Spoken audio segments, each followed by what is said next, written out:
So it's currently, can you see this? 9:43, might be backwards.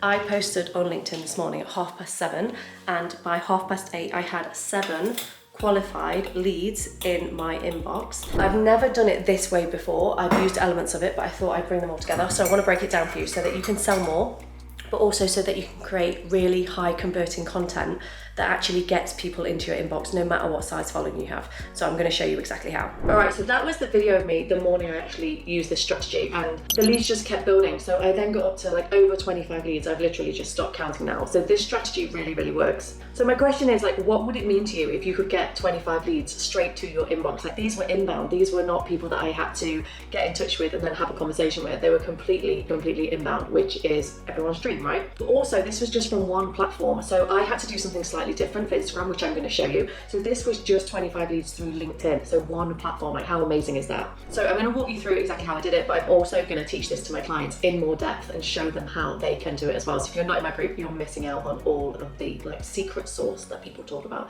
I hate that term, secret sauce, but it's the truth. This is like the best way you can get leads. It's so cool. So firstly, this took me about 3 or 4 hours to create. So you would need to put aside some time to do this. It's a well thought out strategy. It's not just a post on hope. I hate post on hope. However, you can do it way quicker depending on like how much of a perfectionist you are. So I'm a bit of a perfectionist, so it took me a little bit longer than most people. And the reason this works is because it's not only like a strategic move, but it's also about connection. So you instantly connect with your audience, you're educating them, you're giving them something for free. It's not very salesy, it's very generous. So this is a really nice strategy, particularly if you don't like the kind of salesy stuff. So let's get into some story time. In fact, no, let's put the light on before we do this. Let's get the mood going. Okay, can't do my YouTube video without my light on, can I? Story time. I was watching the Netflix show Griselda, and there was a speech in it that I absolutely loved. And the moment I saw it, I was like, okay, I need to teach this to my clients, because it was like perfect copywriting. She was convincing them to do something. She was convincing the Marilitos, is that how you say it? I don't know. She was convincing them to like work for her and be her army. And this speech was so good. So I saw the speech and I thought, you know what, I'm going to create a post about it. So step 1, you're going to write a post about something that is trending to get instant connection with your audience. But also that post has to teach them something. It has to be really valuable and something they can use to overcome a pain point, obviously. So once you've written a post, then you're going to make sure that your last call to action on that post is a lead magnet, which I'm going to talk about in a little bit more detail. Which brings me to step 2, and this is really important. So this post needs to be better than your other posts. It needs to be like really well graphic designed if you don't already. If you already put out really like good graphic design posts, then great. If you don't, you're going to need to spend a little bit more time on this, because if this post does really well, which they usually do, then more and more people are going to see it, and you want it to be your best work because it's going to encourage them to want to work with you. And graphic design is everything. I was speaking to someone that has coached over 120,000 business owners, I think he said, and in his experience, the 2 things that stopped people from scaling was graphic design or bad design, and how like the perception people have when they look at your kind of brand.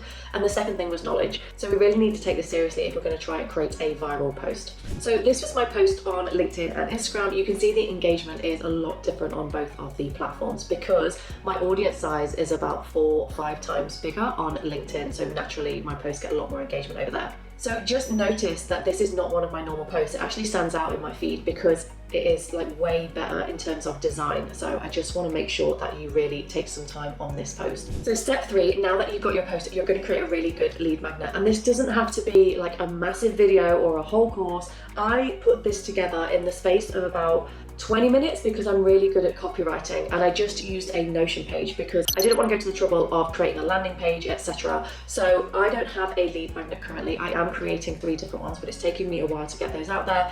So I just wanted something really simple. So this is what I went with. And you can see on this page, there's a little bit about me, there's a call to action, there are some testimonials for people to browse through, but also there is a copywriting template that they can use, and they can literally lift and plug into their post. So it's really helpful, this lead magnet.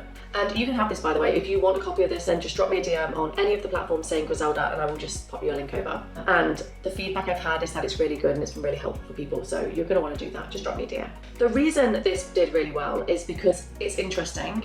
It's something free, but I also said in the caption of my post that it was no strings attached. So I told them there was going to be no email like sign up or anything like that. So they knew all they had to do was drop me a message and they would get that lead magnet. If you have a landing page and you already have a lead magnet set up that you're going to use, then of course, please collect email addresses, because email marketing is really, really effective. And the only reason I didn't do it was for speed, and because I was doing this purely just to show my clients how to do it. But it obviously worked really well as well for getting leads into the business. But it was a bit more of a test. I was bringing quite a few strategies together here. And just a side note on this, I used AI throughout this process to speed it up. So if you're not very good at writing or you're struggling with your post, then use ChatGPT or Bard to do this. I used it not to write my post because I don't use it for that, because I like writing, but I used it to tidy up my writing and shorten things down and to get ideas. So definitely use AI, because it honestly just speeds up absolutely everything. So step 4, you're going to put your post out into the world, and you're going to write just a really good caption with it. Just use some copywriting principles and make sure your caption is just as interesting as the post, of course. Your caption wants to add something to the post rather than it being like a duplication of what's actually in the post or video or whatever you're using. So the video you saw at the start was a live video of me making a cup of tea and watching the leads come in and kind of doing a little bit of an update. So yeah, by 9:43 I had about 7 or 8 leads, and then by the afternoon I had 16 leads, and I took another video and I was sending out to my email list how effective it was. And then by the next day I had 25 leads, and then I just stopped counting. But it doesn't end there. So step 5, I sent the lead magnet out to all of the people that DM'd me as quick as I could, because I wanted to keep up that energy and start that conversation with them. So I just dropped them the lead magnet, but I didn't start a really huge conversation with them because that wasn't part of my strategy. And I had way too many people to speak to, but also I had way too many comments to actually respond to. So it took up quite a lot of my time. So another good tip, make sure that when you do this, you have time to actually like cultivate your audience as this is happening. Which brings me to step 6. So as I showed you on Instagram, the engagement wasn't that great because my audience is so small. So I had to like recycle my LinkedIn success and leverage my LinkedIn success to also then duplicate this, or Instagram, sorry, and get leads on that platform as well. And there's a certain way to do that. So I started sharing updates with my audience as this was happening, and I used these posts to show what was happening. So I posted on stories, I went live to talk about it like a few hours after I did it.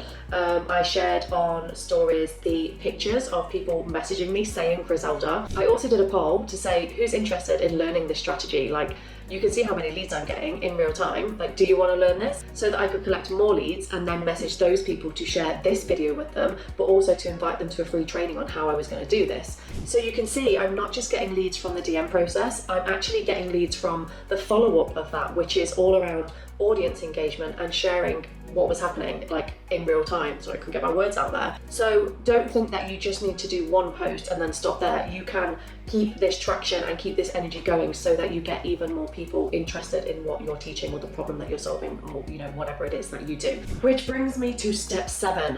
This is one of the most important steps. It is no good having lots of leads if you don't know what to do with them. So one of the things that people get really wrong in their business is they focus loads on lead generation, but they don't know how to close people. And I get this wrong a lot because I get exhausted, or I work part-time and then I don't have the time to follow up with the leads. So sometimes I am really guilty of just waiting for leads to come and close with me, rather than actually forcing the close and making the close and doing the things that actually convince people to work with you. So I'm the worst for that. I'm not very salesy, even though I teach sales. I really like relaxed sales, but also my business makes enough money and I'm really happy with like my business success that I'm just a bit too relaxed. So do not do that. Don't do what I do. Like, I'm being way better at that in 2024, not do that anymore. A few days later, after they have obviously messaged me and all these people that are interested in how I got that many leads, I start a conversation with them. I want to know why they're struggling with their lead generation and whether there's more value I can give them, because those conversations and that collaboration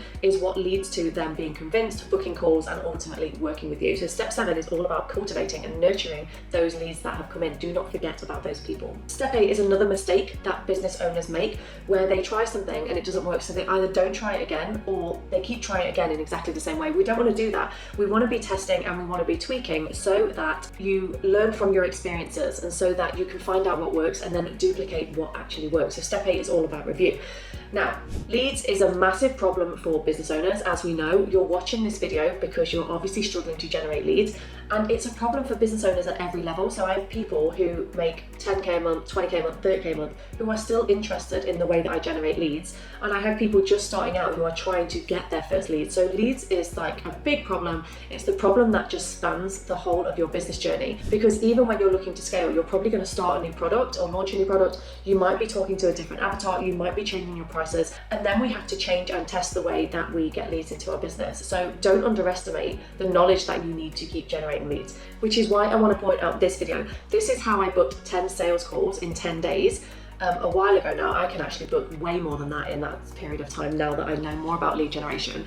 But this video really breaks down the ways that I did it. So if this was helpful for you, then go and watch that video, because you can layer in the teachings from that video into this video. I have just talked to you for a really long time, but everything I have given you in this video is my exact method for getting leads. So what I want you to do is I want you to implement everything that I have said in this video into your business, because otherwise you've just spent all of this time being entertained and it's not going to make you any money. So stop wasting time in your business and actually start putting this into practice. I am going to go and teach my clients this and give them templates and give them a breakdown and give them advice about how to implement this on repeat. So if you're not in my group, then you're just missing out, I'm afraid. But also, there are so many steps to lead generation that I really recommend that you don't just focus on leads. You have to focus on the whole ecosystem of your business to actually make it work. And there's steps that come before lead generation, and there are steps that come after. And without them, you won't get leads and you won't get sales. So make sure that you are looking at the whole picture of your business, which is what I teach my clients.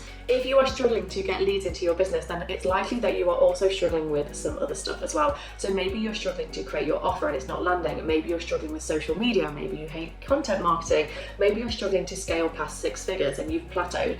Maybe you're struggling with imposter syndrome and accountability. Whatever it is, then I can help you. So book a call with me. There's a link in the comments. I will take a look at your business, the life you want to create, and I am going to help you to get there. Bye.